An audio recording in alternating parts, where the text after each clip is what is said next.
Hello everyone, welcome to my kitchen. I'm Valmore. Today I'm going to be making for you two recipes from the Overwatch Cookbook. The first is a snack mix from the section for the genetically modified hamster wrecking ball.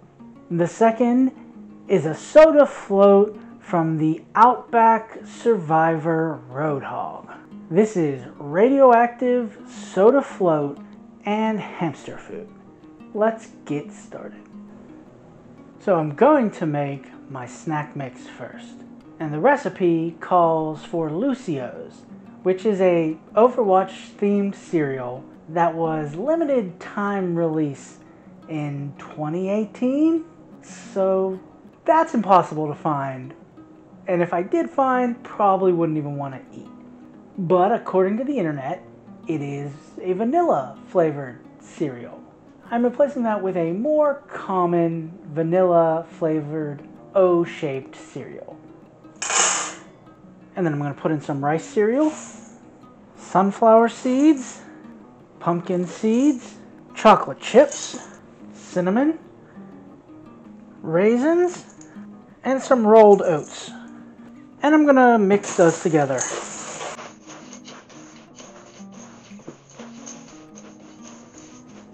And I'm going to make a binder to hold together my snack mix. I'm going to start that with honey, peanut butter, and brown sugar. And I'm just going to cook it up until everything becomes a nice pourable liquid. On the moon, a colony was created to advance interstellar exploration. This was also a science facility in which genetic experiments also took place. Most of the subjects were gorillas, but there was also at least one hamster. Specimen 8, whom the scientists then named Hammond, who took on the name Wrecking Ball after he had returned to Earth. The genetic experiments increased the size and the intelligence of the subjects. This may have been what led to the revolution, because at one point the gorillas turned on their captors, taking over the colony, killing the scientists.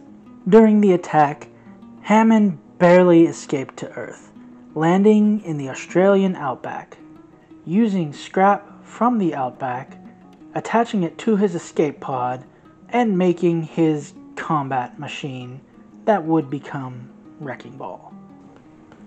Now I am going to take my liquid deliciousness and pour it over my mixture.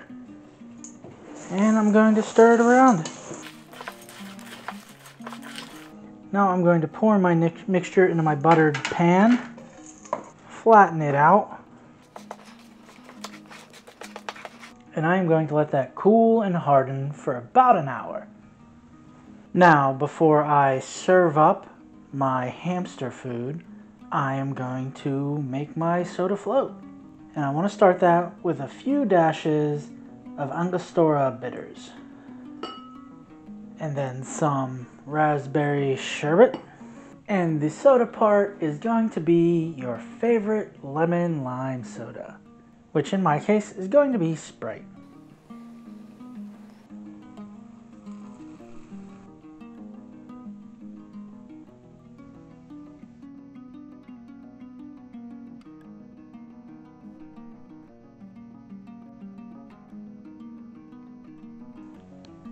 These combined to be a very delicious snack. The snack bar was a wonderful combination of sweet and salty and nutty. The peanut butter coated everything nicely. The honey and chocolate and raisins make for a very sweet dish. The seeds and the cereals keep everything, just like I said, well balanced. There's also not a whole lot to say about the float. It's a little sweet because of the sherbet and the Sprite, which also adds a wonderful citrus twist to it, and finished off with just a little bit of tang from the bitters. I hope you enjoyed. You can follow me on Instagram or Twitter at chef_Valmore. The links will be in the description below. Thanks for watching. Like, subscribe, and come on back next week for another recipe.